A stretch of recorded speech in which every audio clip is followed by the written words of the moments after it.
Today, I will be presenting to you my research paper slash article titled Mi Casa es no tu casa, the natural world as a liminal space for humanity and a sacrosanct domain for the otherworldly in three folk tales. So the three folk tales here, or the stories I analyzed, are the Lost Juanito, which is a Boholano tale, the Denizens of Fairyland, which I think is in Cebu, and a Baybay Myth, which is from northern Mindanao, or Surigao, from the same collection by Damiana Eugenia.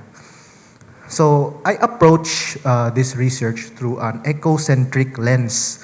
I also read these three stories as part of the wider regional oral traditions that help shape Cebuano literary study.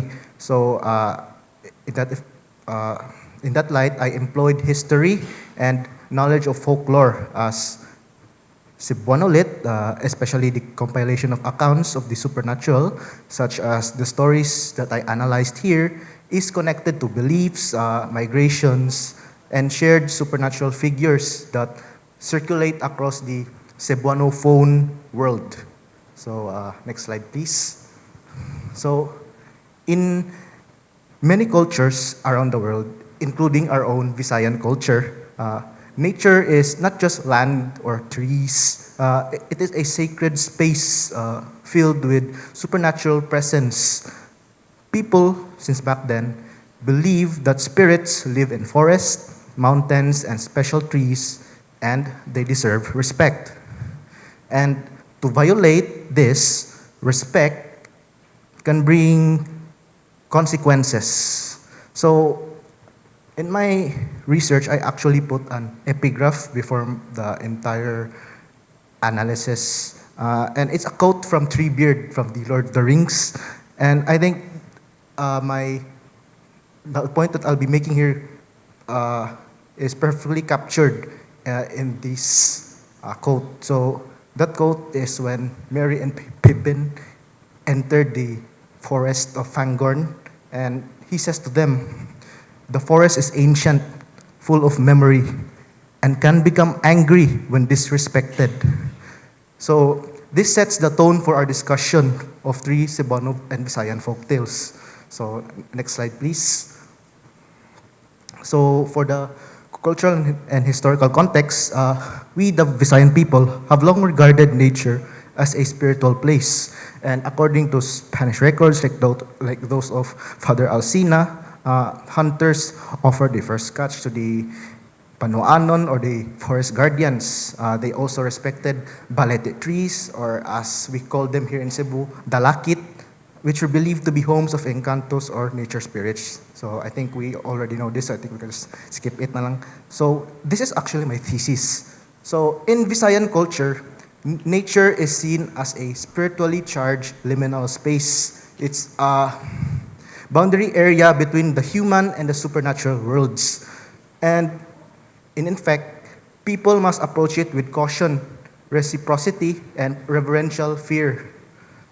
When us, the humans, cross into these spirit domains, they tend to face moral tests.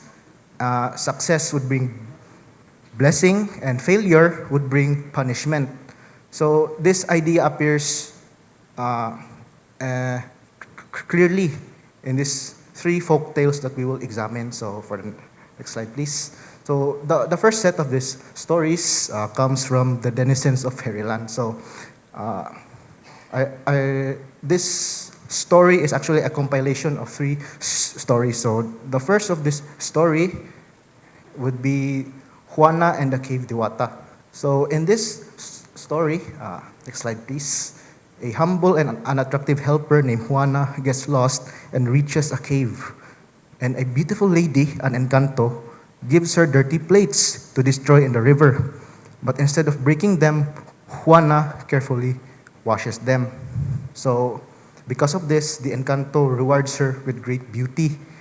In contrast to her rival, her spoiled employer's daughter, Luisa, who breaks the plates as instructed and becomes even uglier. So the story teaches that responsibility and respect are rewarded, while selfishness is punished. The next of this is another tale that tells of a poor man who accidentally becomes godfather to an encanto baby in the forest. He receives beautiful clothes of many colors as a gift, some sort of like Joseph. So when envious neighbors pressure him, he reveals the secret source, and the clothes and all the money from the store or from the selling immediately disappear. So from here we can glean that the encantos take everything back because he broke their trust, and the lesson is clear. So keep confidence and show gratitude. So this is similar to the tale told pagka ganihang buntag bitaw, when you break the trust of the encanto, he will, I think it's from Mel's story, or is it from Mel's, nga if you break the trust of the encantos, they immediately take back the blessings which they gave you.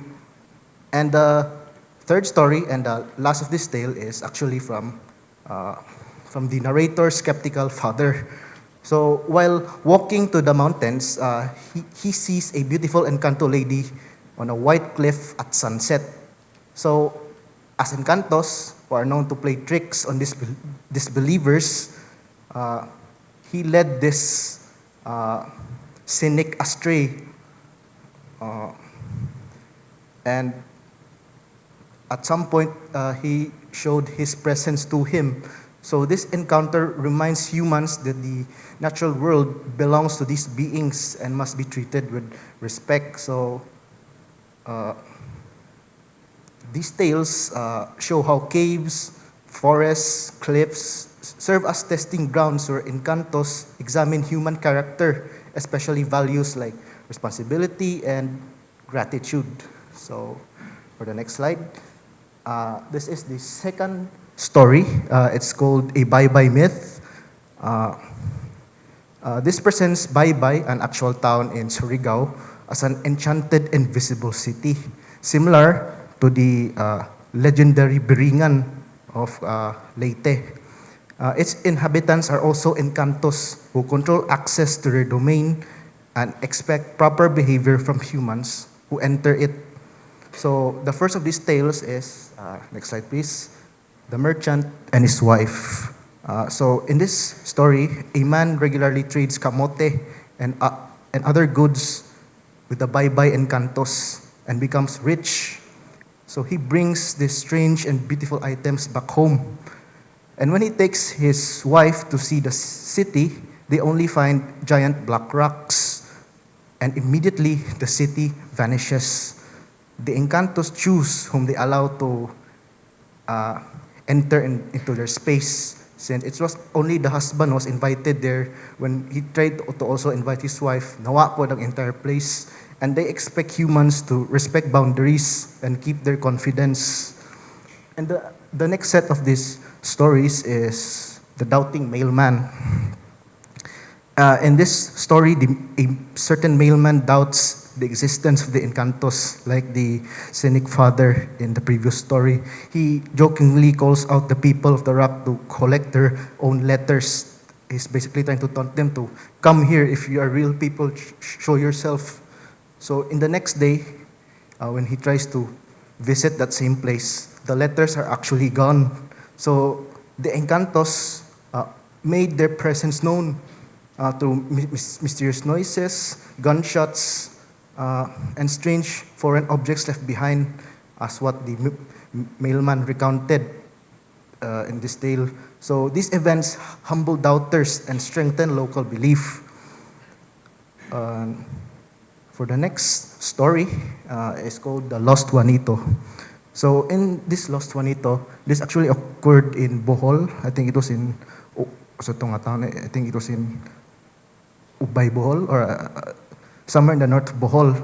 And I think this is the most chilling tale of the entire collection. So in this story, a diligent young boy is tricked by an encanto who takes the form of his own father and abducts him to an enchanted plateau. So he didn't actually know that it was his own father. nagtuo siya nga pag adto nila sa ilang own house, that was their own home. But actually, time passes differently. He think he was only gone one day, but actually 3 days. So when he was waken up from this trance bitaw, because he told something about passing the salt. So I think it's a very common motif in Philippine myth that salt is the ultimate ward off for these supernatural beings. And this breaks the enchantment. So from this we can glean that, well, firstly, next slide please, salt and syncretism. So, like I said, it is believed to weaken supernatural forces, not just in Visayan or in Filipino, but in the wider Austronesian cultural milieu. And this belief even blended with Catholicism. So after returning home, Juanito's father immediately takes him to to the church to be bisbisan siya holy water. And the story shows how encantos can reach beyond fixed boundaries and how humans use cultural knowledge to protect themselves. So, in conclusion, encantos represent mysterious and powerful beings who demand respect in their sacred domains. Like, for instance, Moses removing his sandals on holy ground. Humans must show humility and reciprocity when they come across these spiritually charged domains like hills, mountains, caves, cliffs. These folk tales teach us to treat nature with reverence. Disrespect can invite consequences, while proper attitude would actually foster harmony between the human and the spirit worlds. And I think this wisdom remains relevant today. So thank you for listening. These are my sources and friends. Thank you.